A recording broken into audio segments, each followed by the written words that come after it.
Manalangin po tayong lahat.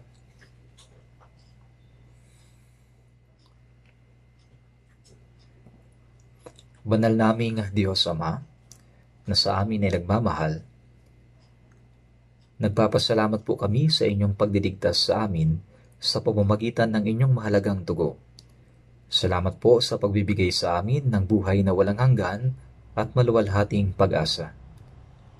Kami po ay nagpapasalamat na hindi ninyo kami pinababayaan habang nabubuhay kami sa mundong ito. At kayo ay nangako na kami ay sasamahan ninyong palagi, iingatan at tutulungan hanggang sa katapusan ng panahon. Sa mga oras na ito, kami na mga tinubos ng mahalagang dugo ng Panginoon ay nagsasama-sama upang purihin ang inyong dakilang biyaya at pag-ibig, matuto ng inyong salita at makisama sa banal na kapulungan na kinaroroonan ng Panginoon. Naniniwala po kami na kayo ay kasama namin sa oras na ito. Pakiusap, ingatan niyo po ang bawat isa sa amin. At higit pa kaming panghawakan ng inyong mahabagin at makapangyarihang mga kamay. At pabanalin niyo po kami at gawing sakdal sa pamamagitan ng inyong biyaya, salita at Espiritu Santo, upang makapamuhay kami ng nararapat bilang mga anak ng Diyos. Ang mundong ito ay pagulo ng pagulo at mas napupuno ng kasalanan. Kung wala ang tulong at paggabay ng Diyos, anumang oras ay pwede kaming mahulog sa kasamaan. Panginoon, panghawakan niyo po kami sa pamamagitan ng inyong makapangyarihang kamay. Pakiusap, samahan po ninyo ang lahat ng iglesia sa buong bansa, pati na rin ang maraming iglesia sa buong mundo, at sa lahat ng brothers and sisters na nangangaral ng Ebanghelyo at nagpapanatili sa kanilang pananampalataya sa gitna ng mga kahirapan. Palakasin niyo po sila sa pamamagitan ng inyong biyaya, salita at kapangyarihan ng Espiritu Santo, upang matapang nilang maipahayag ang Ebanghelyo sa mga huling araw na ito at makaakay ng maraming kaluluwa patungo sa inyong harapan at maranasan nila ang gawa ng kaligtasan. Panginoon, tulungan niyo po ang mga may sakit at nangihina. Palakasin at panumbalikin sila sa pamamagitan ng inyong mahabaging mga kamay. Panginoon na nagbibigay sa amin ng mga salita na aming kinakailangan ayon sa panahon at nagtuturo sa amin ng daan na dapat naming lakaran. Sa oras na ito, ituro niyo po sa amin ang inyong salita kung paano kami dapat mamuhay. Idinadalangin po namin ito sa pangalan ng Panginoong Jesucristo. Amen. Buksan po natin sa Biblia, Mateo chapter 6. Mateo chapter 6. Mateo chapter 6, verse 9 to 13. Verse 9 to 13. Mateo chapter 6, verse 9 to 13.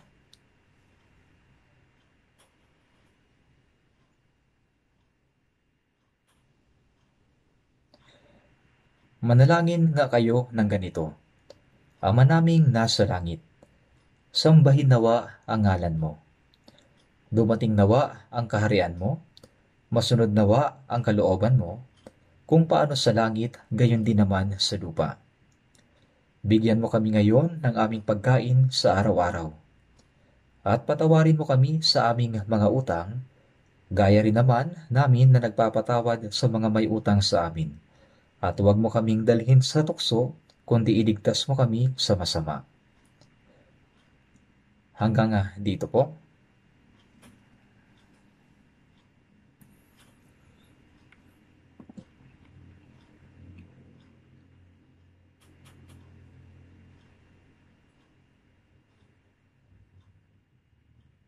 Kumusta po ang inyong Lunar New Year?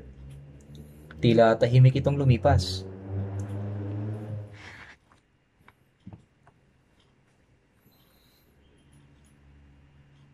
Ang parehong Solar at Lunar New Year ay lumipas na. Nagsimula na ang bagong taon. Kayo'y tumanda ng 1 taon at naging mas mature. Tama po ba? Sa pagtanda ninyo ng 1 taon, naniniwala ako na ang inyong pananampalataya ay mas lumago din. Ang araw ng pagdating ng Panginoon ay mas malapit na. Ang mundo ay mas lalo pang nagiging magulo at komplikado. Subalit nagpapasalamat tayo na nabubuhay tayo ng matapang sa ating pananampalataya, na umaasa sa Panginoon. Nabubuhay tayo sa mundong ito na mayroong malaking kaaliwan at kagalakan sa pamamagitan ng pagsunod lamang sa salita ng Panginoon. At pinananabikan natin ang kanyang muling pagbabalik. Ngayong araw, sa mga talata na ating binasa, maaaring alam na alam nyo na. Ito nga ang panalangin na itinuro ng Panginoon. Tama po ba? Nais kong ibahagi ng kaunti ang sermon na may pamagat na ang panalangin na itinuro ng Panginoon. Ang nilalaman nito ay simple lamang. Subalit, nakapaloob dito ang napakaraming kalooban ng Diyos. Kaya naman medyo kinakabahan ako kung paano ko ito ipapaliwanag ng maayos. Nang makiusap ang mga alagad kay Jesus na turuan silang manalangin, sinabi ni Jesus, "Manalangin nga kayo ng ganito." At pagkatapos ay tinuruan sila kung paano manalangin. Maraming tao ang tumatawag sa panalangin na ito na itinuro ng Panginoon bilang Lord's Prayer. At binibigkas nila ito sa katapusan ng kanilang worship service. Noon, sa dati kong sinisimbahan,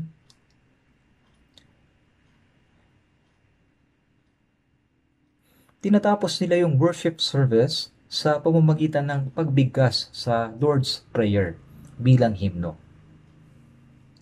Kaya binibigkas ito ng maraming tao sa isang formal at nakasanayang paraan. Gayunpaman, ang panalangin itinuro ng Panginoon ay hindi isang panalangin para sa seremonya ng pagsamba na binibigkas na para bang orasyon. Ang panalangin ito ay hindi maaaring maging panalangin ng mga taong hindi pa naipapanganak na muli. Ito ay isang mahalagang panalangin. Ganito ang dapat na maging panalangin ng mga tunay na naipanganak na muli. Hindi ito nangangahulugan na ito dapat ang paulit-ulit na ipagdasal natin. Sa halip, nagbigay lamang si Jesus ng isang halimbawa. Kung ano-ano ang mahalagang bagay na dapat isama ng mga Kristiyano sa kanilang panalangin.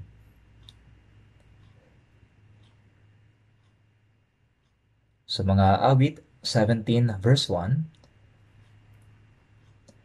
"O Panginoon, pakinggan mo ang matuwid na usapin. Pasanin mo ang aking daing.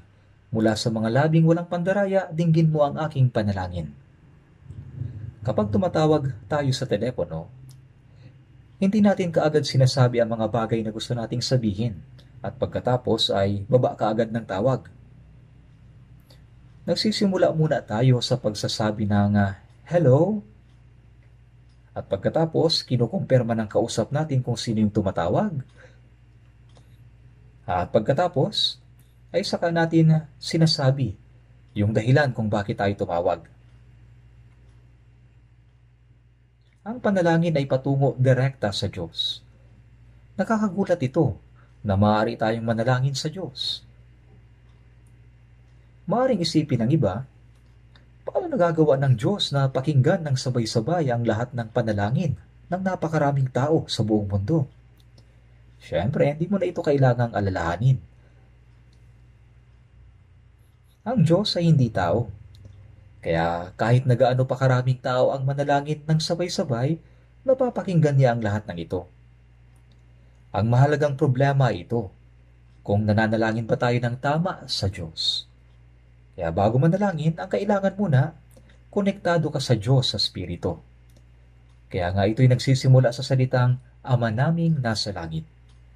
Sa Isaiah chapter 66 verse 1, sinasabing, "Ang langit ay aking trono, Ang langit daw ay trono ng Diyos. Dito, ang langit ay tumutukoy sa buong sangkalawakan. Kaya sinasabi nating Ama naming nasa langit. Sa Jeremias chapter 23 verse 24, sinasabi doon, makapagtatago ba ang isang tao sa mga lihim na dako upang hindi ko siya makita? Hindi ba pinupuno ko ang langit at ang lupa? Ito yung sinabi ng Panginoon. Ang tao ay hindi makakapagtago sa Diyos. Ang Diyos ay nasaan mang sulok ng mundo.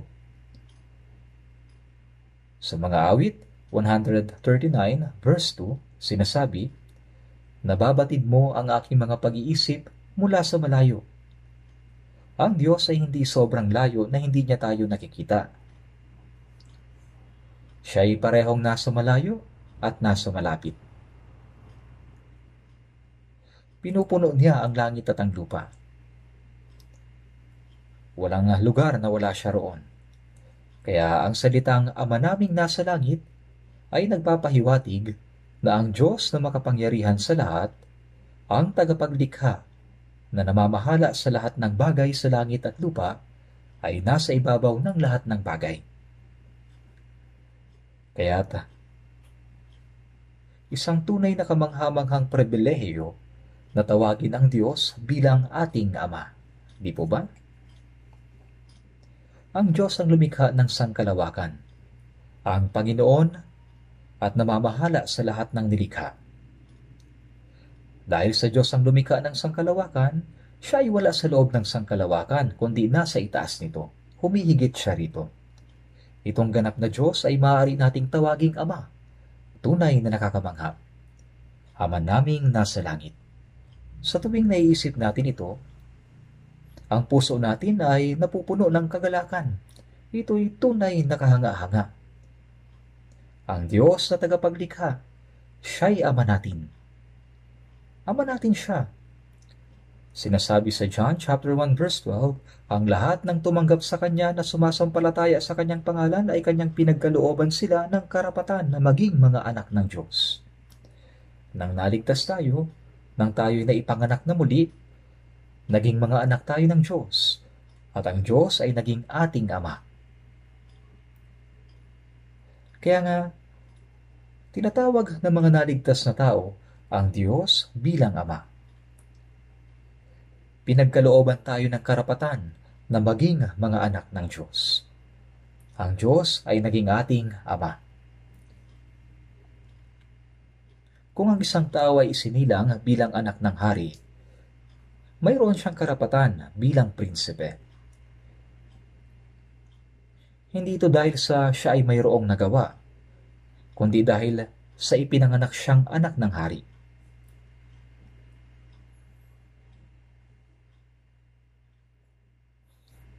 Ang anak ng isang taong mayaman ay ipinanganak na mayaman. Tama po ba? Kaya't ang katunayang ang Diyos na lumikha at namamahala sa sangkalawakan ay naging ating Ama. Ito ay talagang kamangha-mangha. At totoo ito. Kaya sa ganitong paraan tayo tinuruan ng Diyos na manalangin. Kaya nga tinatawag natin ang Diyos na ating Ama. Ang relasyong mag-ama ang pinakamalapit. Tinuturuan tayo nitong magkaroon ng malapit na pakikisama sa Diyos. At bilang Ama, mayroon tayong paggalang sa Kanya. Mayroon tayong paggalang at pasasalamat kapag tinatawag natin siya bilang Ama. Kaya nga ang pagtawag sa Diyos na Ama naming nasa langit ay hindi basta-basta. Hindi ito basta-basta. Ito isang bagay na dapat nating seryosohin. Sa John chapter 8 verse 41, nagsalita si Jesus sa mga Hudyo. Ang mga Hudyo, sila ay mga inapo ni Abraham. Sila ang napiling bayan ng Diyos. Ngunit hindi ito nangangahulugan na sila lang ang minamahal ng Diyos. Pinili ng Diyos ang bansang Israel upang sa pamamagitan ng kanilang bansa ay maihayag niya sa buong mundo kung sino ba siya. Kaya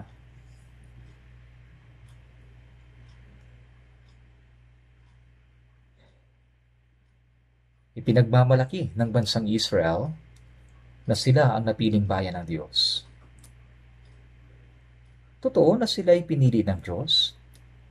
Gayunpaman, hindi ito nangangahulugan na silang lahat ay maliligtas at mapupunta sa langit. Sa ikalawang Timoteo chapter 1, sinabi ni Apostol Pablo na kahit na ang napiling bayan, kailangan nilang maligtas. Ang bansang Israel na pinili ng Diyos, sila'y tumanggap ng sumpa sa halip na pagpapala. Ito ay dahil sa kanilang pagsuway at pagtanggi kay Kristo. Alam natin na sila'y nagdusa, pinag-uusig, at pinagpapatay sa loob ng halos 2,000 taon. At sila'y ikinalat sa buong mundo. Ang pagiging napiling bayan ay mayroong kaakibat na responsibilidad. Ang kaluluwa nila ay dapat ding maligtas sa pamamagitan ng pananampalataya kay Jesus. Kung sila'y hindi maliligtas, kahit na sila pa'y napiling bayan, itatakwil sila ng Diyos. Kaya sa John chapter 8 verse 41, tinawag ng mga Israelita ang Diyos na kanilang Ama. Ngunit, sinabi sa kanila ni Jesus, ang Diyos ay hindi ninyo Ama. Ipinagmamalaki nila na sila ay napiling bayan. At iniisip nilang maaari nilang tawagin ng Diyos na kanilang Ama. Ngunit sinabi sa kanila ni Jesus, ang Diyos ay hindi ninyo Ama. Hindi lang ito. Sinabi pa niya sa John 8:44, kayo mula sa inyong amang Diablo. Sinabi ni Jesus sa mga Hudyo na nag-aakalang ama nila ang Diyos, na ang Diyos ay hindi nila Ama, na ang kanilang ama ay ang Diablo. Sapagkat ang kanilang mga gawa ang nagpapahayag na hindi nila Ama ang Diyos.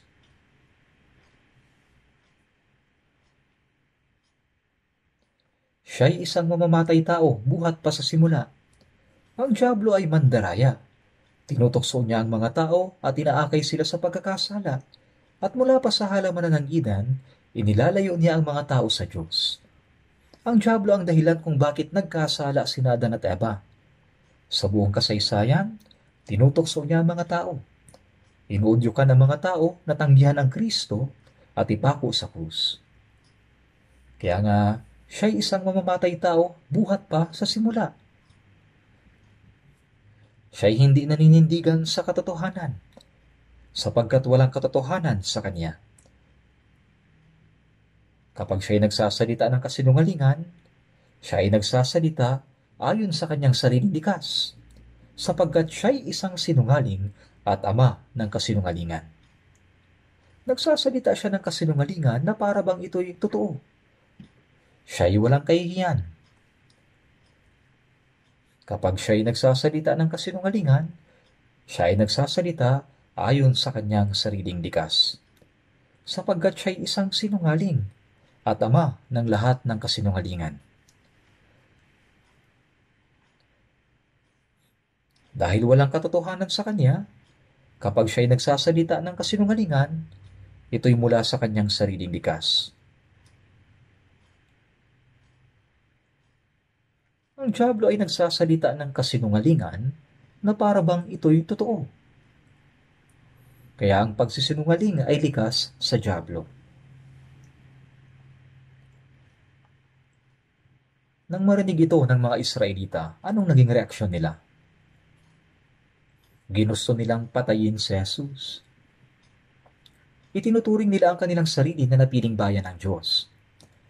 Tinatawag nila ang Diyos at pinaglilingkuran nila ang Diyos bilang Ama. Ngunit sinabi ni Jesus na hindi Diyos ang kanilang Ama, kundi ang dyablo. At ang ginagawa nila ay ang nais ng kanilang Ama.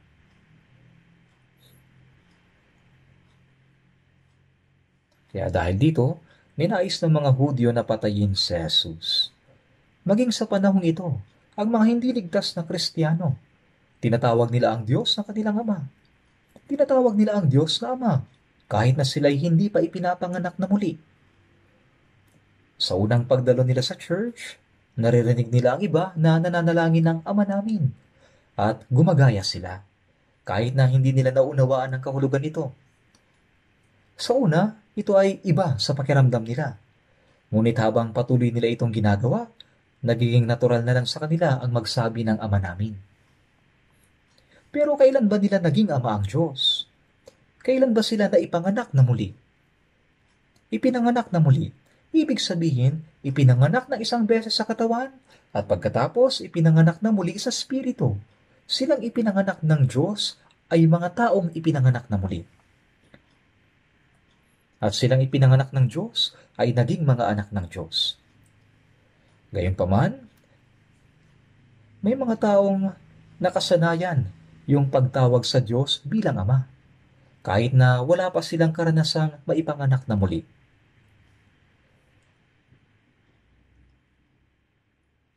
Sila rin ay taimtim na nananalangin para silang tumatawag sa telepono na wala namang kausap.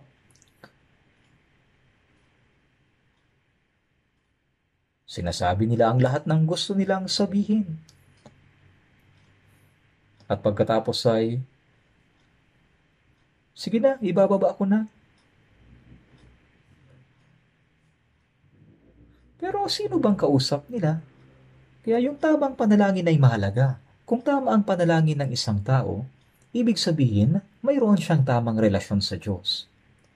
Kung mananalangin ka ng tama, maaari mong maipamuhay ng tama ang iyong pananampalataya.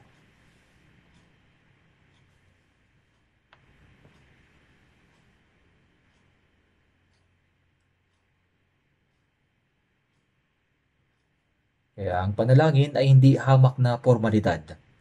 Ito ay tanging karapatan na ibinigay sa mga anak ng Diyos. At wala nang mas kahanga-hanga kaysa rito. Ang Diyos na lumikha ng sangkalawakan na nasa kataas-taasan, Siya na humihigit sa lahat ay ating Ama. Ramdam niyo ba ito? Tila hindi ka panipaniwala. Ngunit para sa mga taong naligtas, ito'y totoo. Dapat nating paniwalaan ito. Dapat tayong mamuhay ng may pagmamalaki bilang mga anak ng Diyos.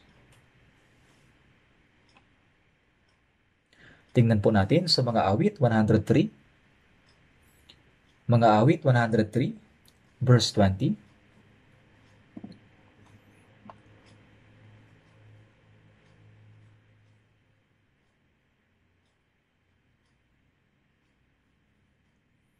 Mga awit 103, verse 20.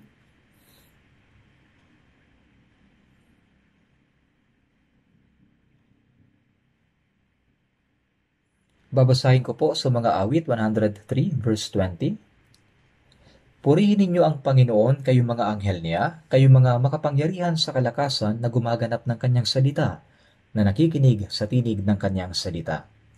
Purihin ninyo ang Panginoon, kayong lahat ng hukbo niya, kayong mga lingkod niya na nagsisigawa ng kanyang kalooban. Basahin po natin ang sabay-sabay ang verse 22.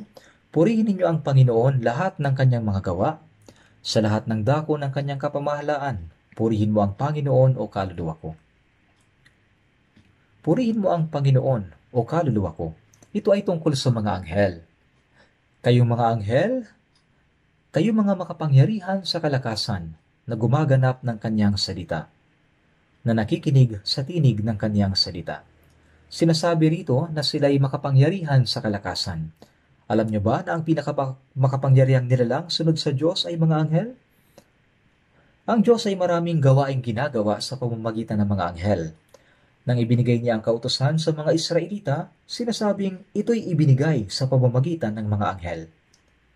Kaya sa Daniel chapter 12 verse 1, sinabi ng Diyos kay Daniel, "Tatayo si Miguel, ang dakilang pinuno na tagapag-ingat ng iyong bayan." Ito'y tumutukoy kay Miguel na isang anghel. Mayroong tatlong espesyal na anghel, sina Gabriel, Miguel at Lucifer. Si Lucifer ang anghel na nagkasala. Siya ang naging dyablo na sumasalungat sa Diyos. At ang anghel na si Miguel ay isang anghel ng pagkikipagdigma. Sa Lumang Tipan, sa Josue 23 verse 10, yung mga Israelita, nagkaroon sila ng digmaan. Magagawa ng isa sa inyo na mapatakbo ang 1,000 sapagkat ang Panginoon ninyong Diyos ang nakikipaglaban para sa inyo, gaya ng ipinangako niya sa inyo. Kaya ang Diyos ang nakikipaglaban para sa mga Israelita. Kaya't ang isang Hudyo ay kayang mapatakbo ang 1,000. Isang Hudyo laban sa 1,000. Kung ang Diyos ay makikipaglaban kasama ng Israel, hindi lang 1,000 kaaway ang matatalo nila, kahit na 10,000 kaaway pa. At sa paanong paraan ito ginagawa ng Diyos? Nagsusugo siya ng anghel. Sa Isaiah 37, makikita ang pinalibutan ng 185,000 na sundalo ng Assyria ang Jerusalem at pinagbantaan nila si Haring Hezekias na kung hindi ka susuko sa hari ng Assyria, papatayin namin kayong lahat. Sa tingin nyo ba ay matutulungan kayo ng Diyos na inyong pinagkakatiwalaan? Kaya sa ganito hinamak ng Assyria ang Diyos. At may sulat na ipinadala kay Haring Hezekias na nagsasabing sumuko na siya. Subalit, nagtungo si Hezekias sa templo ng Diyos at nanalangin. Diyos ko, basahin niyo ito. Isinusumpa kayo ng hari ng Assyria. Pagkatapos ay dumating si Propeta Isaias na nagsasabing, huwag kang mag-alala. Sa gabing ito ay papatayin ko ang lahat ng taong ito. At ng oras na yon, nagsugo ang Diyos ng isang anghel at pinatay ang 185,000 na sundalo. Ang Israel ay hindi nagpakawala ng kahit na isang palaso. Kinaumagahan, 185,000 na bangkay na lang ang nakita nila. Marami pang pangyayaring katulad nito. Nang maging independent ang Israel noong May 14, 1948, nagkaroon ng una, ikalawa at ikatlong digmaan sa gitnang silangan. Sa panahon ng Six-Day War noong June 1967, si President Nasser ng Egypt ay naging Commander-in-Chief. Siya ay bumuo ng pagsasanib pwersa ng 14 na bansang Arabo upang lusubin ang Israel. Nais nilang palayasin ang Israel hanggang sa Mediterranean. Mayroon pa akong poster na ginawa 1 linggo bago yung digmaan na yon. At habang tinatangay nila ang mga Hudyo papuntang Mediterranean, sinabi nila, papunta kayo sa impyerno, kayo mga Sionista. Papunta kayo sa impyerno, mga Sionista. Tinawag nilang Sionista ang mga Hudyong bumalik sa Israel. Nang panahong iyon, ang Israel ay may populasyon na 2.25 million. Ang kanilang lupain ay kasing laki lamang ng Central Luzon sa Pilipinas. Dito ang lupaing nabawi nila noong una at ikalawang digmaan sa gitnang silangan. Ang populasyon ng 14 na bansang Arabo ay 120 million at ang Israel ay 2.25 million. Sa tingin niyo, magagawa kaya nilang lumaban? Itinutok ng mga Arabo ang kanilang mga sandata sa Israel. Soviet tanks, missiles, MiG fighters, at lahat ng uri ng sandata. Siyempre, ang Israel ngayon ay mayroon ng Phantom jets mula sa Amerika. Subalit kahit ang mga ito ay hindi maikukumpara sa mga sandata ng kanilang kalaban. Ang bilang ng kanilang mga sundalo ay baliwala din kung ikukumpara. At sinubukan ng mga Arabo na palayasin ang Israel sa Mediterranean Sea. Subalit tinalo sila ng Israel. Tinalo sila ng Israel na nagtagumpay lamang sa loob ng 6 na araw. Eksakto ang 6 na araw lamang. Nakuha ng Israel ang lupain na 3 beses na mas malaki kaysa dati. Gayon din ang Sinai Peninsula sa loob lamang ng 6 na araw. Si Nasser ay sumuko sa Ehipto. Kung hindi siya susuko, wawasakin ng Israel ang buong Cairo. Anong magagawa niya? Kailanman ay hindi pa nagkaroon ng ganitong digmaan sa kasaysayan ng mundo, kahit ngayon. Tila ba gustong wasakin ng Hamas ang Israel? Pero anong nangyari? Magagapi ba nila ito? Kahit na magsama-sama pa ang Syria, Lebanon at Iran, hindi sila mananalo. At hindi magtatagal, lulusob ang Russia.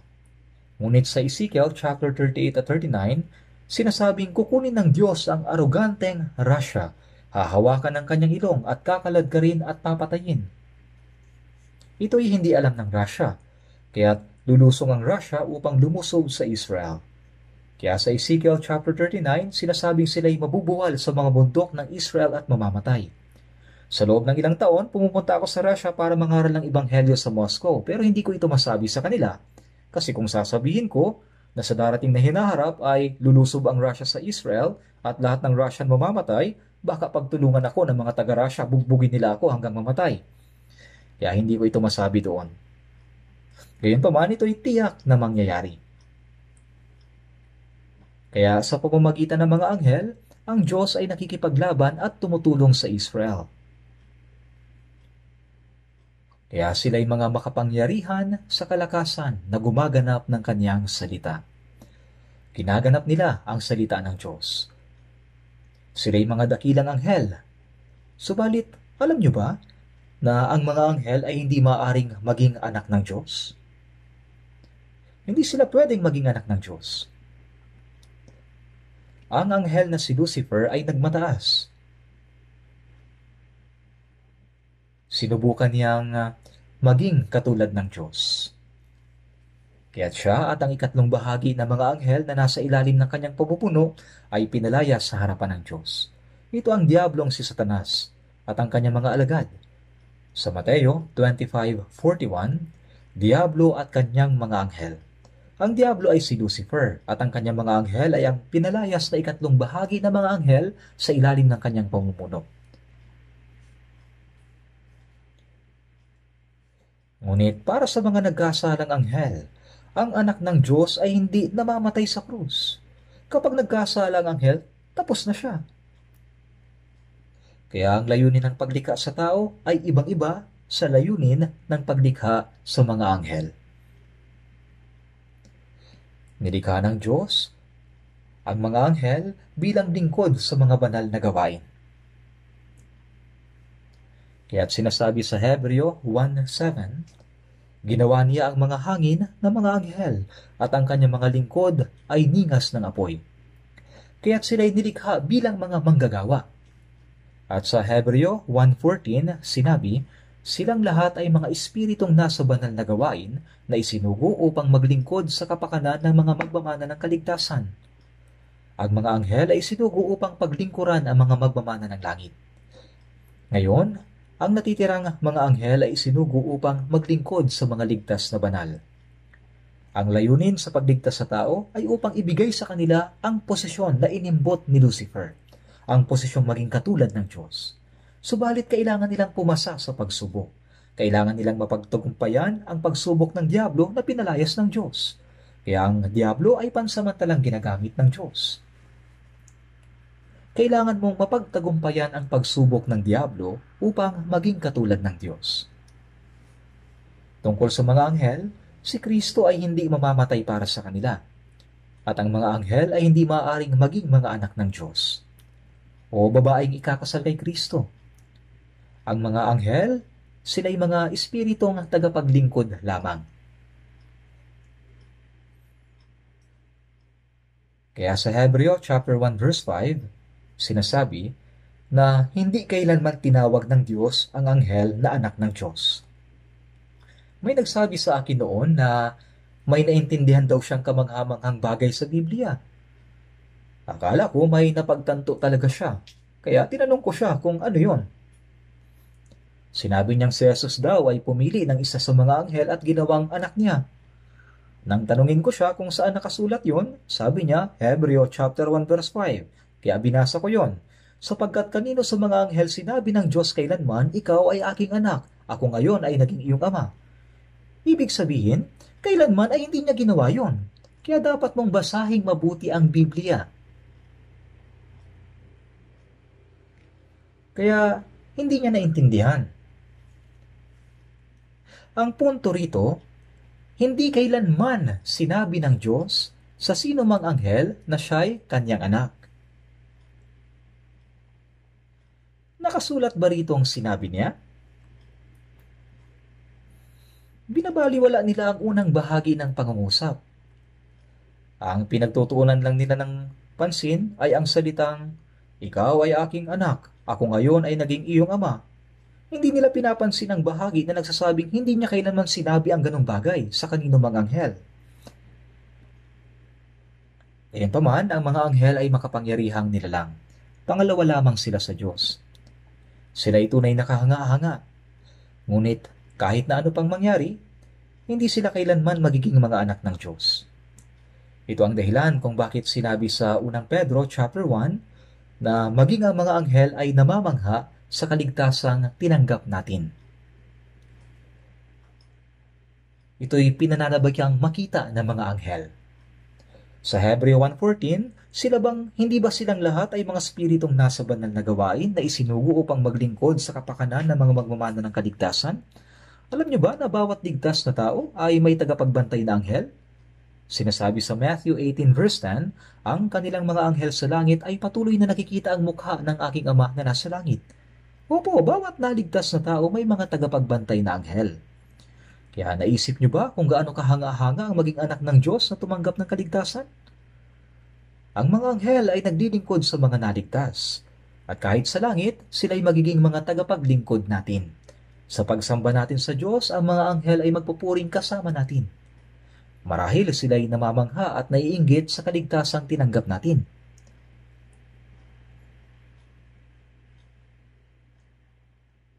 Kung titingnan natin sa Hebreo chapter 1 verse 6,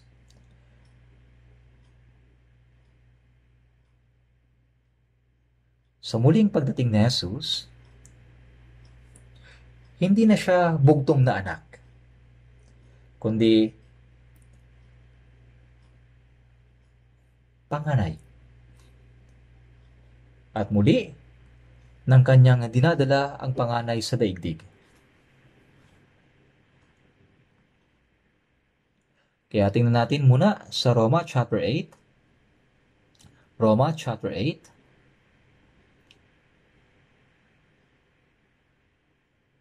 Roma chapter 8.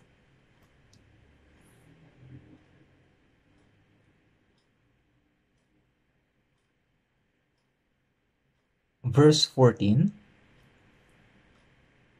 Sapagkat ang lahat ng pinapatnubayan ng Espiritu ng Diyos ay sila ang mga anak ng Diyos. Sapagkat hindi kayo tumanggap ng espiritu ng pagkaalipin upang muling matakot, kundi tumanggap kayo ng espiritu ng pagkukupkop, na dahil dito'y tumatawag tayo, Aba, Ama. Ang espiritu mismo ang nagpapatotoo kasama ng ating espiritu na tayo'y mga anak ng Diyos. At kung mga anak ay mga tagapagmana din, mga tagapagmana ng Diyos, at mga kasamang tagapagmana ni Kristo, kung tunay ngang nagtitiis tayong kasama niya, upang tayo'y luwalhatiin namang kasama niya. Kaya sa talatang ito, makikita kung ano ang ibig sabihin ng pagiging anak ng Diyos. Ang mga naligtas ay tumanggap ng Espiritu Santo, ng Espiritu ng Diyos. Kanina umawit ang ating koro, lumalakad sa makipot na daan, sa araw at gabi nagagalak, sapagkat ang Espiritu ng Panginoon ay nasa amin. At sa kasunod, ang Espiritu Santo ay narito. Siya'y ating kasama. Ibig sabihin ng kaligtasan, tinanggap natin ang kapatawaran ng mga kasalanan. Tayo'y ipinanganak na muli, naging anak ng Diyos, tinanggap ang Espiritu Santo. Magkakapareho lang ang ibig sabihin nito. Nangyari ito ng sabay-sabay. Kahit na hindi naunawaan ng ligtas sa tao, nasa kanya ang Espiritu Santo. Sa Galatia, chapter 3, verse 2, tinanggap ba ninyo ang Espiritu sa pamamagitan ng mga gawa ng kautusan o pakikinig sa pananampalataya? Ang Espiritu Santo ay dumating sa atin nang tayo'y makinig at manampalataya sa Ebanghelyo. Dapat tayong maniwala na nasa atin ang Espiritu Santo. Kahit na minsan ay hindi natin namamalayan ang kanyang presensya, bawat ipinanganak na muli ay tinatahanan ng Espiritu Santo. Kaya nga sa Roma 8:15, hindi kayo tumanggap ng spirito ng pagkaalipin upang muling matakot. Ang isang alipin ay nabubuhay sa takot. Kung siya'y magkakamali, pwede siyang itakwil. Likas ito sa isang alipin. Ngunit ang anak ay hindi natatakot na baka siya itakwil, mayroon siyang katiyakan. Kapag ang isang tao ay anak ng Diyos, anak na siya ng Diyos magpakailanman. Ibig sabihin ay kinupkop. Hindi tayo dati anak ng Diyos, pero kinupkop tayo bilang sarili niyang pamilya. Kaya tayo ay mga kasamang tagapagmana ni Kristo. Mga kasamang tagapagmana niya, at duluwalhatiin tayong kasama ni Kristo. Hindi ba nakakamangha ito? Tayo ay mga tagapagmana na tatanggap ng lahat ng espiritual na kayamanan ng Diyos at makikibahagi sa kanyang kaluwalhatian kasama ni Kristo. Tayo'y mga kasamang tagapagmana. Kung paanong nagdusa si Kristo at pagkatapos ay pumasok sa kaluwalhatian, tayo rin ay kailangang magtiis na kasama niya upang tayo din ay luwalhatiing kasama niya. Ano man ang mangyari, tayo'y naging mga anak na ng Diyos. At ibinigay niya sa atin ang Espiritu ni Kristo upang manirahan sa loob natin. Tayo rin ay mga naging tagapagmana ng Diyos.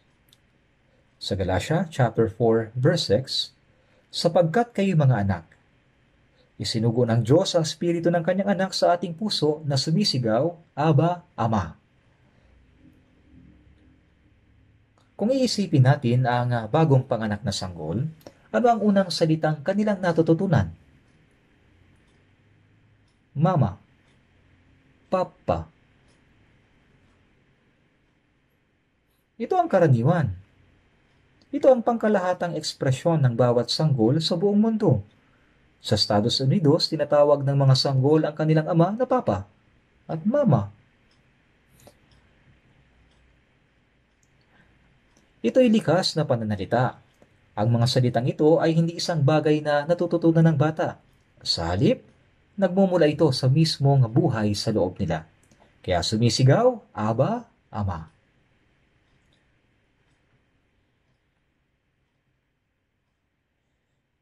Kaya ngayon, ating pag-isipan ang salitang Ama namin.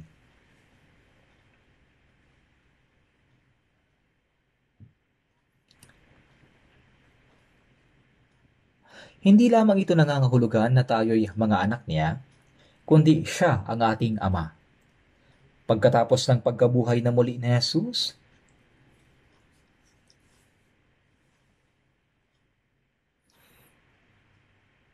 may ilang kababaihan na pumunta sa kanyang libingan. Kabilang sa kanila si Maria Magdalena. Nagpunta sila upang pahiran si Jesus ng mabangong langis. Ngunit sa halip na bangkay ang kanilang makita, natagpuan nila si Jesus na nabuhay na muli. Sinabi ni Jesus sa John 20:17, sabihin niyo sa aking mga kapatid, aakyat ako sa aking Ama at inyong Ama, sa aking Diyos at inyong Diyos. Tinawag ni Jesus ang mga alagad na mga kapatid niya. Sinabi niya, aking mga kapatid, aking Ama at inyong Ama, aking Diyos at inyong Diyos. Hindi ba't nakakataba ng puso kapag binabasa mo ang mga talatang ito? O kapag binabasa nyo parang wala lang. Ang aking Ama, ngayon ay inyong Ama. Ang aking Diyos, ngayon ay inyong Diyos. Ibig sabihin, tayo ngayon ay nakatayo sa parehong posisyon ni Jesus. Bago siya namatay, siya'y bugtong na anak. Ibig sabihin, nag-iisang anak. Walang iba pa. Sa John chapter 12 verse 24, malibang ang butil ng trigo ay mahulog sa lupa at mamatay, ito'y mananatiling nag-iisa. Ngunit kung ito'y mamatay, nagbubunga ng marami. Si Jesus ay bumaba sa langit at namatay, tulad ng isang butil ng trigo na nahulog sa lupa. Bilang bugtong na anak, ibinigay niya ang kanyang buhay upang marami ang maipanganak na muli. Pagkatapos niyang mabuhay na muli, si Jesus ay hindi na bugtong na anak. Siya ngayon ay panganay na sa maraming magkakapatid. Si Jesus ay naging ating panganay na kapatid, kaya naman sa Hebreo 1:6, panganay sa daigdig. Nang dumating si Jesus, siya ay bugtong na anak. Ngunit pagkatapos ng kanyang kamatayan at muling pagkabuhay, siya ay naging panganay na anak. Marami ng magkakapatid. Ngayon kanyang sinabi, aking kapatid, aking ama at inyong ama. At sa Hebreo chapter 2 verse 11, dahil dito'y hindi nahihiya si Jesus na tawagin tayong mga kapatid. Tinatawag niya tayong mga kapatid. Si Jesus ang ating panganay na kapatid. Tayo naging kanyang nakababatang kapatid. Hindi ba ito kamangha-mangha? Si Jesus ay hindi na ang nag-iisang anak ngayon. Marami ng mga kapatid ang isinilang sa pananampalataya. Kaya naman maaari nating tawagin ng Diyos na ating Ama, tulad ng ginagawa ni Jesus. Tayo ngayon ay mga kapatid ni Kristo. At nang tayo naligtas, hindi tayo nag-iisa.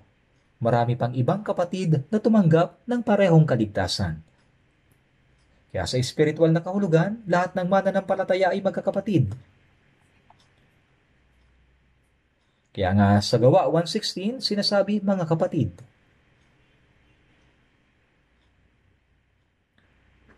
At mga anak lang. Walang espiritu ng anak na babae. Espiritu lamang ng anak. Espiritu ng kanyang anak. Minsan may narinig akong nananalangin ng ganito, Diyos, narito na ngayon ang iyong mga anak na lalaki at babae. Pero naisip ko sa sarili ko, teka, walang anak na babae ang Diyos. Isa lamang ang kanyang anak. At ang ibinigay niya sa atin ay ang espiritu ng kanyang anak. Kaya nga, ang mga sisters ay walang espiritu ng anak na babae. Ang tinanggap nila ay espiritu din ng anak. Sa mga katuwid, walang espiritu ng anak na babae. Espiritu lamang ng anak. Kaya nga tayo ay magkakapatid. Binigyan tayo ng karapatan na maging mga anak ng Diyos. Ngayon, sinasabi natin, Ama namin. Sa unang Korinto 1 verse 9, ang Diyos ay tapat na sa pamamagitan niya ay tinawag kayo tungo sa pakikisama ng kanyang anak, si Jesucristo na ating Panginoon. Tinawag niya tayo. Ibig sabihin, iniligtas niya tayo. At pagkatapos ng kaligtasan, nagkaroon tayo ng pakikisama sa Panginoon. Maraming ligtas na banal, hindi ba? Tayo ay nakikisama sa Panginoon. Kapag ipinanganak ang isang sanggol, mayroon siyang pamilyang kasama, tatay, nanay, ate, kuya. Nagsisimula ang pakikisama mo sa iyong pamilya sa oras na ipanganak ka. Kahit sa school, ang mga estudyante ay may pakikisama sa kanilang mga kaklase. Ang mga trabahador ay may pakikisama sa mga katrabaho nila. At nakikisama rin tayo sa iba pa nating mga kakilala. Ngayon, ang mga naligtas ay nakikisama sa mga kapwa natin naligtas. Ang mga taong ligtas ay mayroong tunay na pakikisama sa isa't isa. Katulad ng mga Maya na kasamang lumilipad ang kapwa Maya. Gayon din sa Agila, sa kapwa nila Agila. Posible ba na ang Maya at Agila ay magkaroon ng pakikisama sa isa't isa? Hindi po.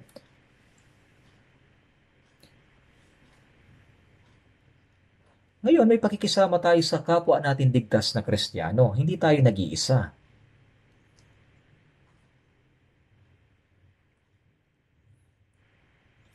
At sa Efeso chapter 4 verse 13, ang mga ligtas ay dapat na makarating sa pagkakaisa ng pananampalataya at sa ganap na pagkakakilala sa anak ng Diyos hanggang maging taong may sapat na gulang. Ito ang iglesia. Ang mga ligtas ay nakarating sa pagkakaisa ng pananampalataya at sa ganap na pagkakilala sa anak ng Diyos. Sa Efeso chapter 4 verse 3, na nagsisikap na mapanatili ang pagkakaisa ng Espiritu. Mayroon tayong iisang Diyos, ang ating Ama, isang sambahayan ng mga brothers and sisters, iisang pananampalataya, iisang pag-asa, at iisang layunin sa buhay. Ang lahat ng ito'y nakapaloob sa salitang Ama naming nasa langit. Ang Diyos ay hindi lang aking Ama, kundi Ama natin. Ang mga ligtas na Kristiyano ay nabubuhay bilang magkakapatid. Mayroong iisang Ama, ang Diyos. Kaya, Ama naming nasa langit. Ngayon, buksan po natin ang Biblia sa Efeso chapter 2 verse 19. Efeso chapter 2 verse 19.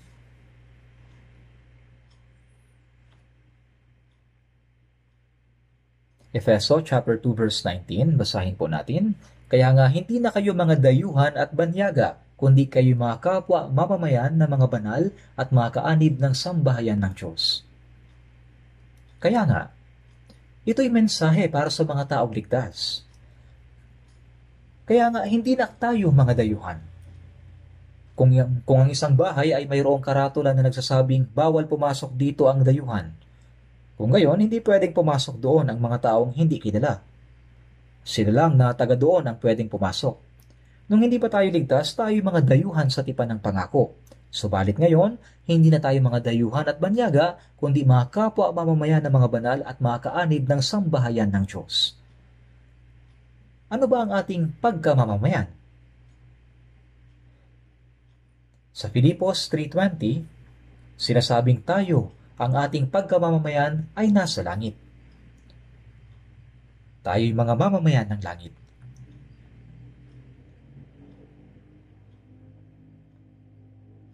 Kung ang isang tao ay ipinanganak sa Korea, mayroon siyang Korean citizenship. Ang ating pagkamamamayan ay nakadepende kung saan tayo ipinanganak. Kaya naman noong naligtas tayo, tayo ay naging mamamayan ng langit. Ang ating pagkamamamayan ay nasa langit. Ang pagkamamamayan ng ating katawan ay nasa lupang ito, subalit ang ating spirito ay mamamayan na ng langit. At mula roon ay hinihintay naman natin ang tagapagligtas, ang Panginoong Hesukristo. Kukunin tayo ng Panginoon sa oras na siya'y dumating. Para sa mga taong ligtas, tapos na ang immigration process. At saan tayo pupunta? Sa Amerika? Sabi nila maganda daw doon, pero sa tingin ko ay hindi na ganoon kaganda doon. Pasensya na po sa mga nakatira sa US, pero ito ang totoo. Para naman sa mga Koreano, sa magandang Seoul, mamuhay sa Seoul, magandang Seoul, ganun pa talaga kaganda ang Seoul? Naalala ko noong nakatira pa kami sa Daegu, pumunta kami sa Seoul. Pagpasok ko pa lang sa lungsod, hindi na agad ako halos makahinga dahil sa hangin. Gusto ko na agad umuwi dahil sa polusyon, hindi sariwa ang hangin. Ano ba ang tunay na magandang lugar? Sa magandang langit, may samyo ng mabagong bulaklak, nagbubunga ang punong kahoy ng buhay, at ang Panginoon ay naroon. Maganda ang tunay kong tahanan. Sa magandang langit. Tinatawag na tayo ng mga anghel patungo doon sa langit. Kaya tayo mga ligtas ay mga mamamayan ng langit. Hindi magtatagal, pupunta na tayo doon. Tapos na ang immigration process natin. May visa na. Hindi kailangang sumakay ng eroplano. Pagdating ng Panginoong Yesus, kukunin niya tayo paitaas. Sa tingin ko aakyat tayong buhay tulad ni Enoch. Maghintay pa tayo ng kaunti. Mangyayari ito. Kaya tayo mga mamamayan ng kaharian ng langit. Mga kapwa mamamayan ng mga banal at mga kaanib ng sambahayan ng Diyos. Ano ba ang ibig sabihin ng sambahayan? Pamilya ang ibig sabihin nito. Pamilya tayo ng Diyos. Ang mga naligtas ay naging isang bagong komunidad. Tayo na naging mga anak ng Diyos, kasama ang Ama nating Diyos at si Jesus. Ang mga brothers and sisters na pupunta sa langit ay pinag-isa sa iisang katawan sa pamamagitan ng iisang dugo ni Jesus. Sila iisa. Mayroon silang iisang pag-asa, iisang pananampalataya, at iisang layunin sa buhay. Sila ang mga taong mabubuhay magpakailanman sa langit. May kasabihan na mas makapal ang dugo kaysa tubig. Siyempre talagang mas makapal ang dugo kaysa tubig, subalit ang Espiritu Santo ay mas mahalaga kaysa dugo. Gaano man katibay ang iyong pisikal na lahi, magtatapos ito sa loob ng ilang dekada.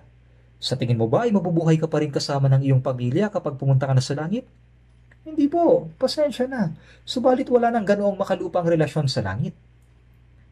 Ang lahat ng mga naligtas ay mamumuhay bilang iisa. Sa makatuwid, ang relasyong magkadugo ay magtatapos pagkaraan ng ilang dekada. Magtatapos ito. Gayunpaman, ang pagiging anak ng Diyos na pinag-isa sa pamamagitan ng Espiritu Santo, ito'y walang hanggan. Sa langit, magsasama-sama tayo magpakailanman. Hindi natin alam kung sa anong paraan tayo mabubuhay doon ng magkakasama.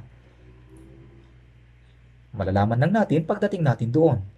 Gaano man kaganda ang mga bagay sa mundong ito, hindi ito maihahambing kahit sa isang libong bahagi ng mga bagay sa langit. Kaya bilang mga naligtas na Kristiyano, tayo ay naging pamilya ng Diyos. Tayo ay naging miyembro ng isang bagong komunidad. Maraming beses binanggit ang salitang atin sa Biblia.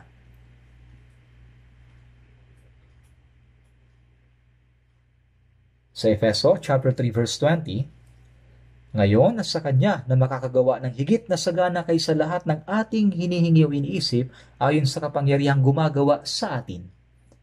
Ang Panginoon ay nasa gitna natin at ang Espiritu Santo ay gumagawa sa gitna natin. Alam ba ninyo? Ang Panginoon ay kumikilos sa gitna ng mga naligtas na banal. Kaya nga ang taimtim nating panalangin ay natutupad. Ang Panginoon ay kumikilos sa atin. Hindi lamang sa akin, kundi gumagawa sa gitna natin. Hindi tayo nag-iisa pagkatapos nating maligtas. Maraming ligtas na brothers and sisters. Maraming ipinanganak na muli na may kaparehong pananampalataya at pag-asa. Dapat nating maintindihan na ang pamumuhay sa pananampalataya ay hindi ginagawa mag-isa, kundi magkakasama sa loob ng pagtitipon. Na nagsisikap na mapanatili ang pagkakaisa ng Espiritu sa buklod ng kapayapaan. Ibig sabihin ay huwag nating iwan ang kapulungan, ang pagtitipon. Ang pag-iwan sa kapulungan ay pag-iwan sa Panginoon. Sa Genesis chapter 12, tinawag ng Diyos si Abraham mula sa Ur ng mga Kaldeyo, kung saan naroon ang pagsamba sa mga Diyos-Diyosan. At sinabi ng Diyos, pumunta ka sa lupaing ituturo ko sa iyo. Kaya't umalis si Abraham at si Lot na kanyang pamangkin, sumama sa kanya. Nang sila'y dumating sa lupain ng Kanaan, nagkaroon ng pagtatalo sa pagitan ng kanilang mga pastol. Kaya, mga pastol ni Abraham at mga pastol ni Lot ay nagkaroon ng pagtatalo. Kaya sinabi ni Abraham kay Lot, huwag na tayong magkaroon ng pagtatalo, maging ang ating mga pastol sapagkat tayo'y magkapatid.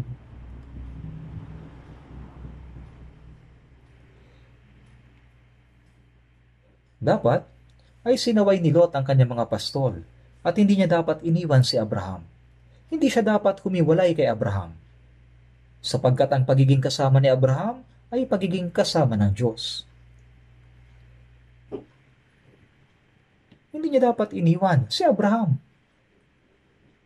Dapat ay nanatili siyang kasama nito.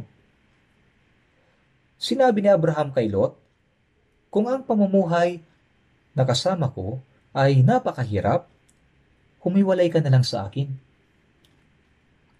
Di ba nasa harapan mo ang buong lupain? Humiwalay ka sa akin. Kapag kinuha mo ang nasa kaliwa, ako ay pupunta sa kanan. Kapag kinuha mo ang nasa kanan, ako ay pupunta sa kaliwa. Sinabi ni Abraham, ikaw ang unang mamili. Ano kaya ang dapat na sinabi ni Lot? Tiyo, paano kita magagawang iwan? Ang paghiwalay sa iyo ay paghiwalay sa Diyos. Hindi ko yan gagawin. Dapat ay sinaway niya ang kanyang mga pastol. Ngunit sa halip, sinabi niya, pwede bang ako ang unang mamili? Sodoma at Gomora, natutubigang mabuti, maganda sa paningin, tulad ng Eden. Tiyo, gusto kong manirahan sa Sodoma at Gomora, sa dakong yon. O sige, pumayo ka, mag-enjoy ka, bahala ka na. Kaya si Abraham ay nanatili sa lupaing walang naman. Subalit kasama niya ang Diyos.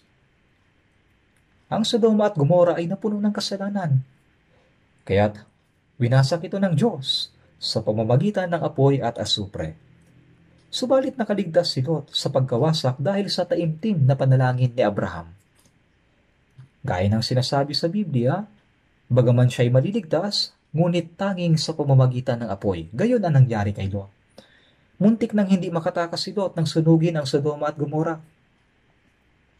Kaya anong aral ang makukuha natin dito? Kapag ang isang taong ligtas ay umalis sa kapulungan, hindi niya matatanggap ang paggabay ng Espiritu Santo. Ang pag-iwan kay Abraham ay pag-iwan sa Diyos. Sa kaparehong paraan, hindi tayo dapat umalis sa kapulungan kung saan nagkakatipon ang mga taong naligtas. Ang Panginoon ay nasa gitna ng kapulungan. Kaya nga ang Diyos ay tinatawag na ating Ama, hindi aking Ama. Dapat niyong malaman na ang pag-iwan sa kapulungan ay pag-iwan sa Diyos. Ang pag-iwan sa kapulungan ay pag-iwan sa Diyos. Hindi aking Ama, kundi ating Ama. May mga taong nagsasabing ligtas na daw sila. Ngunit pagkaraan ng ilang saglit, hindi mo na sila makita. Sila'y mga taong umaalis. May iba naman na umaalis at pagkatapos ay dilitaw pag halos limot mo na sila. Buti na lang, nakabalik. Ngunit ang iba ay hindi na talaga bumabalik. Hindi ko alam kung talagang ligtas ba sila o hindi. Ang pananatili sa kapulungan ng mga taong ligtas ay masasabing katibayan ng kaligtasan.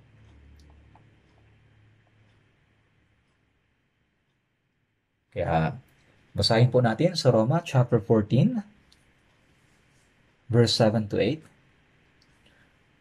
Roma chapter 14, verse 7 at 8.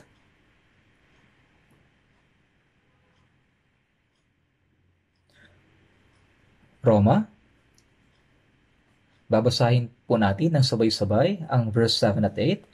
Walang sino man sa atin ang nabubuhay sa kanyang sarili at walang sino mang namamatay sa kanyang sarili. Kung nabubuhay tayo, sa Panginoon tayo nabubuhay. O kung namamatay tayo, sa Panginoon tayo namamatay. Kaya't mabuhay man tayo, mamatay, tayo'y sa Panginoon. Walang sino man sa atin. Ito ang kapulungan ng mga ligtas na banal. Gaano ba nakakaaliw ang salitang atin? Walang sino man sa atin ang nabubuhay sa kanyang sarili, walang sino mang namamatay sa kanyang sarili. Ito'y normal, hindi ito espesyal. Normal lang ito. If I live for you. If I die for you. I belong to you. In life or death. Totoo ito. Ito ang aking kaluluwa at aking katawan ay hindi ko na pag-aari. Ito'y sa Panginoon. Walang sino man sa atin ang nabubuhay sa kanyang sarili at walang sino mang namamatay sa kanyang sarili. Ano ang aking isusukli sa Panginoon sa lahat niyang kabutihan sa akin? Ang mga ligtas na tao ay nabubuhay upang suklian ang biyaya ng Diyos. Kung nabubuhay tayo sa Panginoon, tayo nabubuhay. O kung namamatay tayo sa Panginoon, tayo namamatay. Tama ba? Siyempre, ito'y natural lamang, hindi ito'y bagay na espesyal. Hindi yan tama para sa akin. Basta mabubuhay ako para sa aking sarili. Mamamatay ako para sa aking sarili. Kung gayon, may mali sa ganitong uri ng tao. Tayo ngayon ay mga taong may iisang kapalaran para sa Panginoon, kasama ang kapulungan ng mga anak ng Diyos. At gumagawa tayo ng magkakasama ayon sa salita ng Panginoon na mayroong pagkakaisa para sa Kanya. Nabubuhay tayo para sa Ebanghelyo at niluluwalhati natin ang Diyos.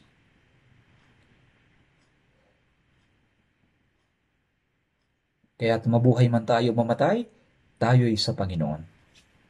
Sinasabi sa 2 Korinto chapter 5 verse 15,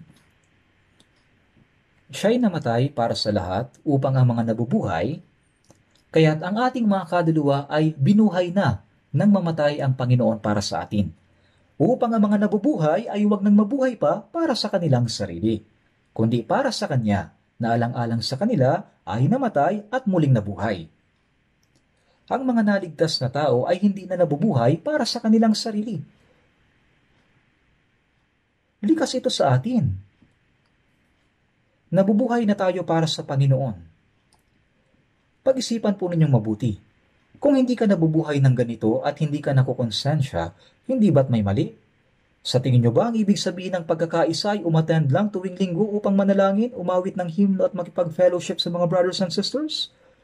Ito'y pakikibahagi sa iisang pag-asa at layunin. Kaya kung nabubuhay tayo, sa Panginoon tayo nabubuhay, o kung namamatay tayo, sa Panginoon tayo namamatay. Ang lahat ay para sa ikaluluwalhati ng Diyos.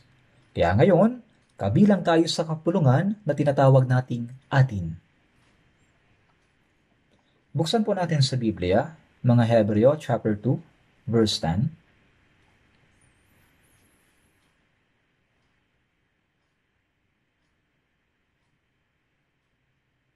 Hebreo chapter 2, verse 10.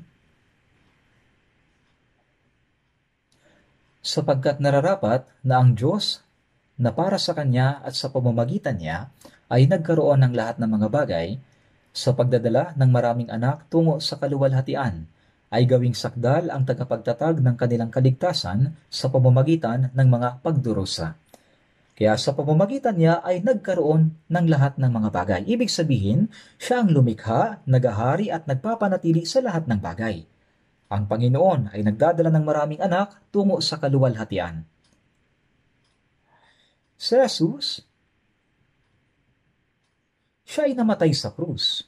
Namatay na parang butil ng trigo upang siya'y makapagdala ng maraming anak.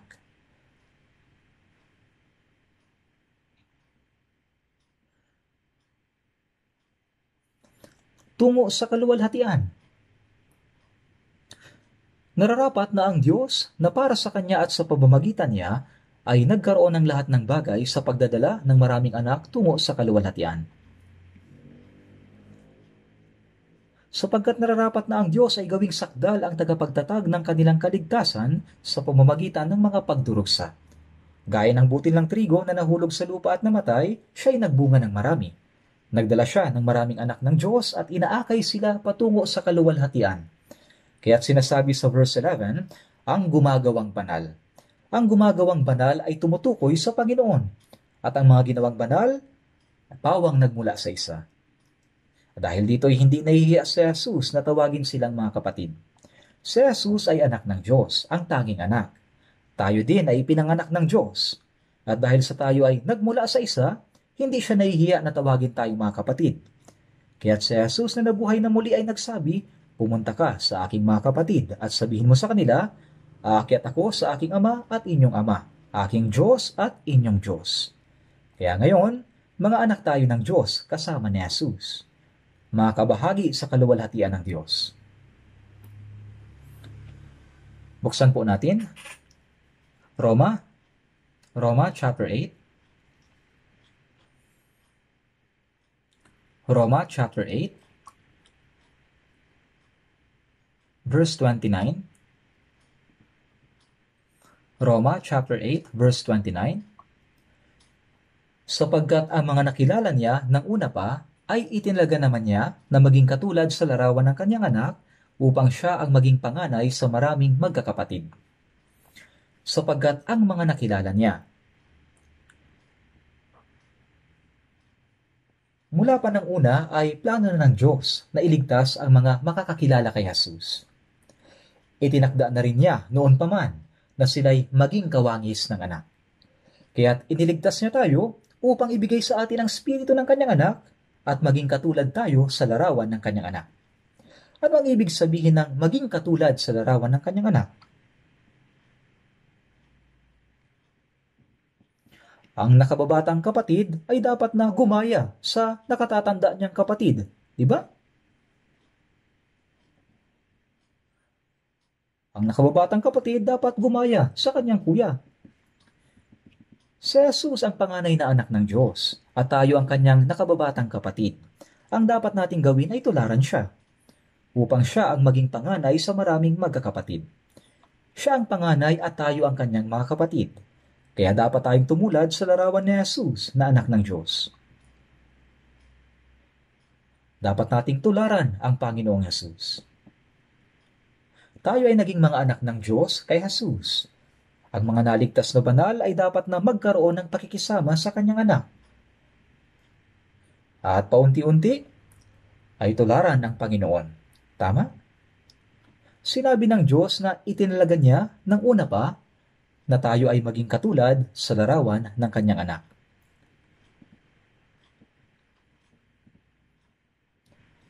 Sa Galatia chapter 4 verse 19, sinabi ni Apostol Pablo, "Minamahal kong mga anak, na para sa inyo ay muli ako nakakaranas ng hirap ng panganganak hanggang si Kristo ay mabuo sa inyo." Ang isang ina ay nakakaranas ng hirap sa panganganak. May ilan nga noon na namamatay sa panganganak. Gaano kaya kasakit? Hindi ito maintindihan ng mga taong hindi nanganak. Nagtatapos ba ang lahat sa panganganak? Hindi, inilalaan ng mga magulang ang buhay nila para palakihin ang kanilang mga anak. Sila ay nagsusumikap at nagsasakripisyo. Kaya para sa mga taga-Galasya, si Pablo ay nakaranas ng hirap na gaya ng sa panganganak sa kanyang pangangaral upang maligtas sila. Ngunit pagkatapos nilang maligtas, hindi pa rin nila maintindihan kung paano mamuhay sa pamamagitan ng Espiritu.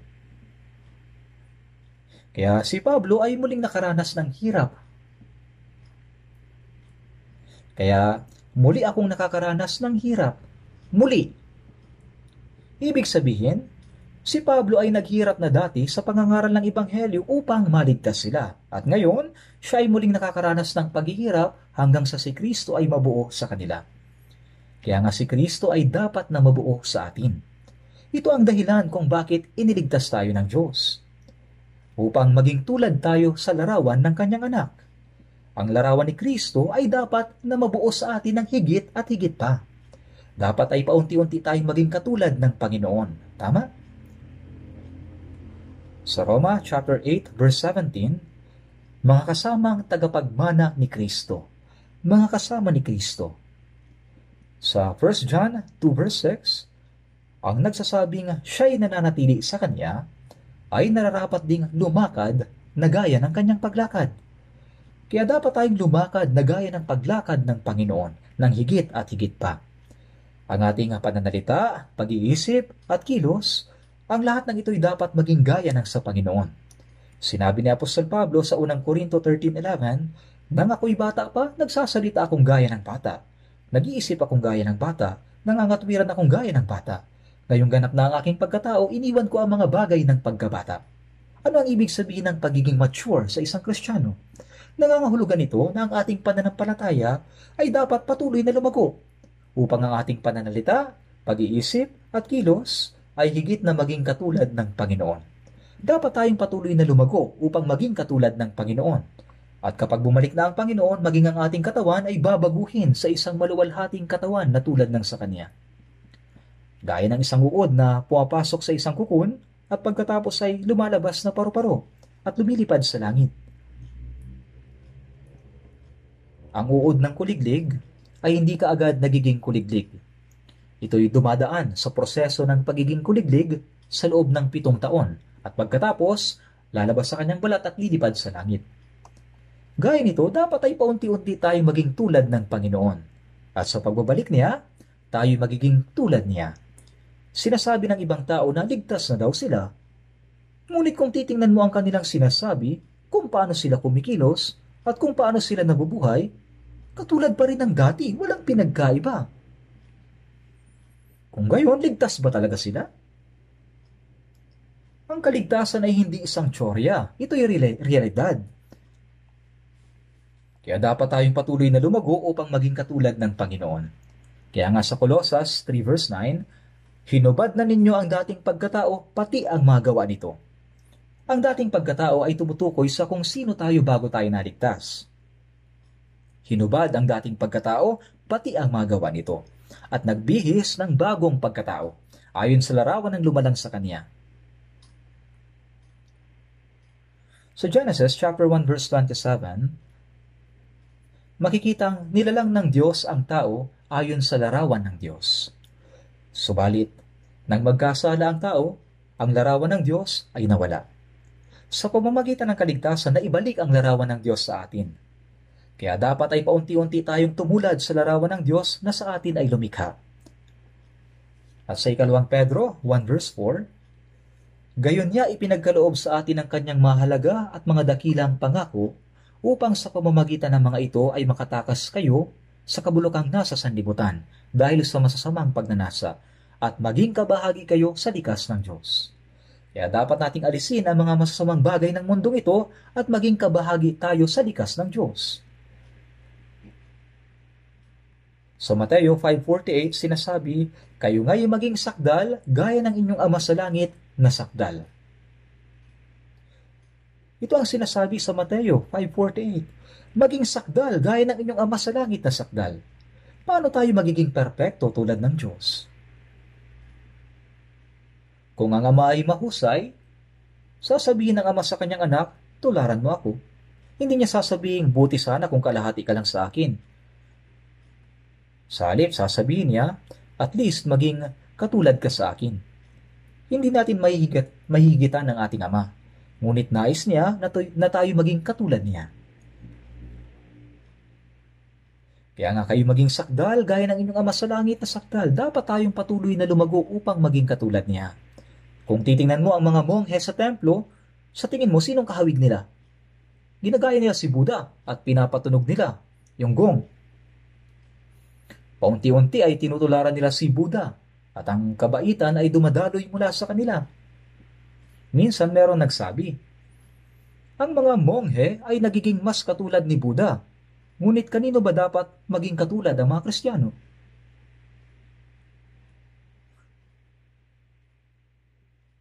Sa Hebreo chapter 12 verse 2, pagmasdan natin si Jesus na siyang nagtatag at nagpasakdal ng ating pananampalataya. Pagmasdan ang nagpapasakdal sa ating pananampalataya. Ito ay tulad sa isang pintor na naglalagay ng modelo sa harap niya at ipinipinta ito ng eksakto sa canvas. Nung ako'y nasa Moscow, nakakita ako ng isang pintor na nakaupo at iginuguhit ang mga mukha ng mga tao. Sabi ng kasama ko, Pastor, bakit hindi mo subukang ipaguhit ang iyong larawan? Kaya sabi ko, sige, subukan natin. Mabilis niya itong iginuhit. Kamukha ako talaga. Inilagay ko ito sa frame at isinabit. Mahusay talaga yung pagkakaguhit niya. Mabilis niya itong in-sketch gamit ang isang lapis at natapos ng mabilis. Kung paanong inililipat ng pintor ang bawat detalye, bawat hibla ng buhok at kilay sa kanyang canvas, dapat nating ilipat ang lahat ng bagay ng Panginoon sa ating puso at buhay. Dapat tayong maging higit at higit na katulad ng Panginoon. Sa makatuwid, dapat tayong maging kabahagi sa likas ng Diyos. At sa pagbabalik ng Panginoon,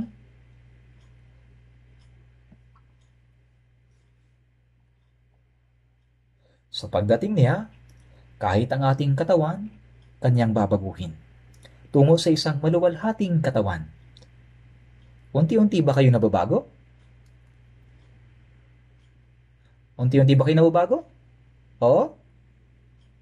Ha? May kumpiyansa? Nababago na. Paunti-unti. Dapat nating bilisan. Ang araw ng pagbabalik ng Panginoon ay malapit na. Kaya kailangan nating mabilis na mabago. Sinabi ni Apostol Pablo sa unang Korinto 13:11, nang ako'y bata pa, nagsasalita akong gaya ng bata. Nag-iisip akong gaya ng bata. Pagkatapos maligtas, tayo mga bata pa. Ngunit habang tayo lumalago, tayo nagiging mas makatulad ng Panginoon. Ito ang patunay na tayo mga anak ng Diyos. Ang pagtawag ng Ama naming nasa langit. Ito ay hindi walang kahulugan. Habang iniisip natin ang Ama, dapat tayong maging higit na katulad niya. Kaya nga, sinabi ni Jesus sa John 14:9, ang nakakita sa akin ay nakakita sa Ama. Si Jesus ay ang Diyos na nagpapakita sa anyong tao. Sa pamamagitan ni Jesus, ang pag-ibig, kabutihan, kapangyarihan at lahat ng katangian ng Diyos ay naipapakita sa anyo ng tao. Ngayon dapat nating tanggapin ang buhay ng Panginoon sa pamamagitan ni Jesus. At sa pamamagitan ni Jesus, dapat tayong maging higit at higit na katulad ng Panginoon. Kailangan nating maging katulad niya. Tingnan po natin saglit sa 1 John chapter 3.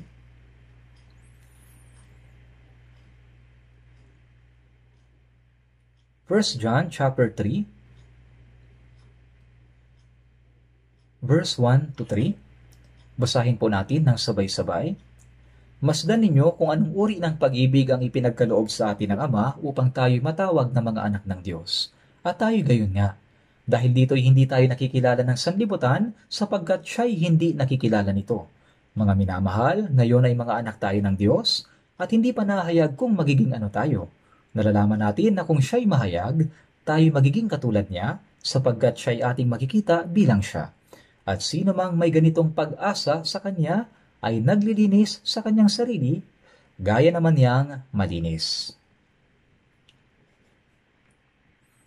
Pag-uwi po ninyo ay basahin ninyo ang mga salitang ito ng paulit-ulit.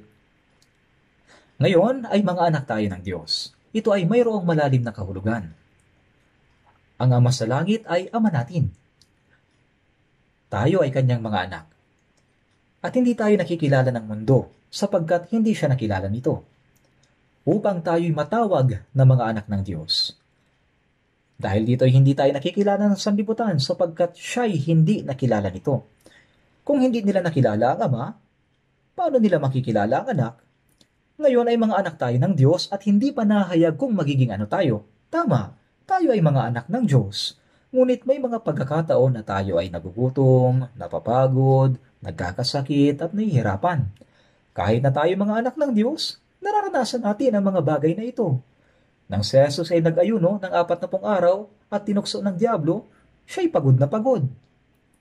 At nagpakita ang Diablo at nagsabi, "Kung ikaw ang anak ng Diyos, bakit ka nagugutom? Bakit ka naghihirap?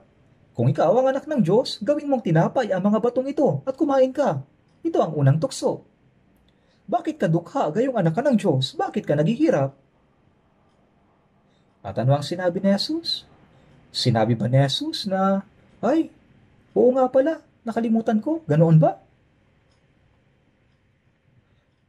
Hindi ganoon ang sinabi ni Jesus. Sa Mateo chapter 3, sinasabing magagawa niyang magbangon ng mga anak kay Abraham mula sa mga bato. Kung gayon, hindi ba niya kayang gawing tinapay ang bato? Tinutulungan tayo ni Jesus sa pamamagitan ng pagdaig sa mga tukso. Tinulungan niya tayo. Si Jesus ay mayroong katawan na katulad natin. Subalit na daig niya ang tukso ng Diablo, bagaman siya'y pagod na pagod. Hindi sa tinapay lamang mabubuhay ang tao, kundi sa bawat salitang lumalabas sa bibig ng Diyos. Ang ibig sabihin ng talatang ito ay dapat mauna ang buhay ng pagsunod sa salita. Habang tinutokso ng Diablo si Jesus, sinabi niya, "Nasusulat, nasusulat." At hanggang sa huli ay natalo niya ang Diablo. Ngayon ay mga anak tayo ng Diyos, ngunit hindi pa nahayag sa panlabas. Kaya ang mga anak ng Diyos ay maaaring hindi pinapansin, kinasusuklaman, dukha at nasa kahirapan. Ngunit walang duda na tayo ay mga anak ng Diyos. Gayunpaman, nalalaman natin na kung siya'y mahayag, sa pagdating ng Panginoon, tayo ay magiging katulad niya. Kaya tayo'y babaguhin na katulad niya upang makita natin siya. Silang mga naligtas lamang ang nakakita sa nabuhay na muli na Panginoon. At sa muling pagparito ng Panginoon, ang mga naligtas lamang ang makakakita sa Kanya. Tayo magiging katulad niya sapagkat siya'y ating makikita bilang siya. Pagdating ng Panginoon, ang ating katawan ay babaguhin sa isang maluwalhating katawan na tulad ng sa Panginoon. Babaguhin sa isang maluwalhating katawan na walang pagkasira. Siya'y ating makikita bilang siya. At sino mang may ganitong pag-asa sa kanya ay naglilinis sa kanyang sarili, gaya naman niyang malinis. Kaya dapat ay hindi lang tayo naghihintay sa pagbabago ng ating hamak na katawan. Dapat din pakalinisin natin ang ating sarili sa araw-araw na tulad ng Panginoon, tama? At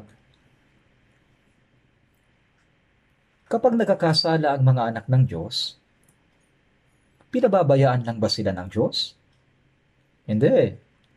Mayroong disiplina para sa kanila dahil mahal niya sila. Tingnan natin sa Hebreo chapter 12. Hebreo chapter 12. Hebreo chapter 12, verse 6 hanggang 10.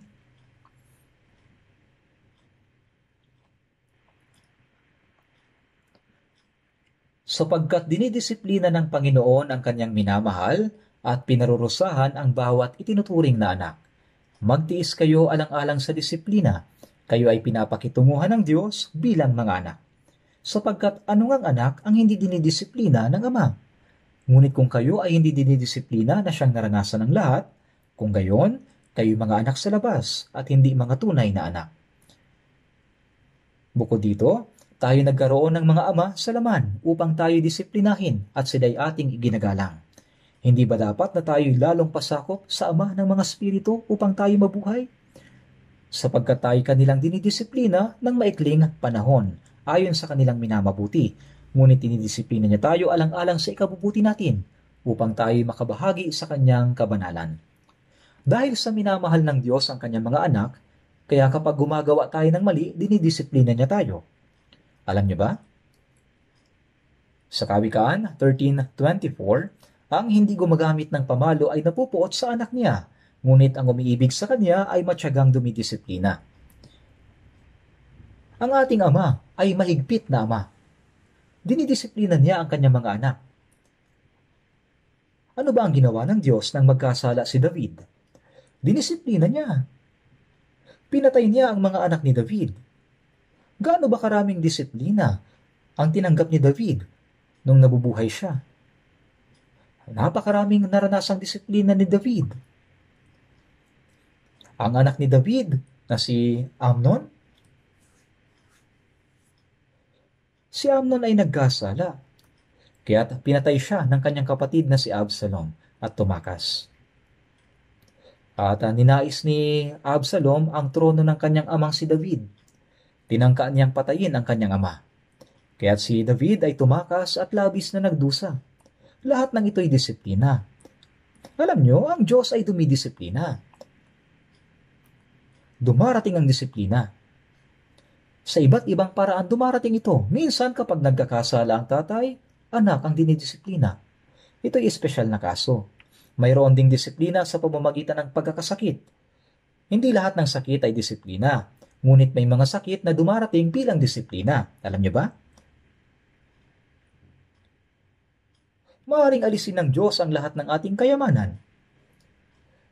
Mayroon ding disiplina sa ating pag-iisip. Napakaraming uri ng disiplina. Sa iba't ibang paraan. Kaya sabi sa Kawikaan, chapter 3, verse 11, ang disiplina ng Panginoon ay huwag mong hamakin. Huwag mong hamakin ang disiplina ng Panginoon. Kung kayo ay hindi disiplina na siyang naranasan ng lahat, kung gayon kayo mga anak sa labas, may nakapagsabi ng ganito. Diyos ko, susubukin ko kung anak ako ng Diyos o hindi. Gagawa ko ng mali at titingnan ko kung didisiplinahin ba ako o hindi. Abay, susubukan mo ba kung may disiplina o wala? Nung ako ay nasa lungsod ng Gwangju, may 2 sisters na nasa kolehiyo. Ang isa ay sculptor, maganda ang kanilang buhay Kristiyano. At isang araw, noong siya ay handa ng magpakasal, ipinakilala ko siya sa isang brother sa church.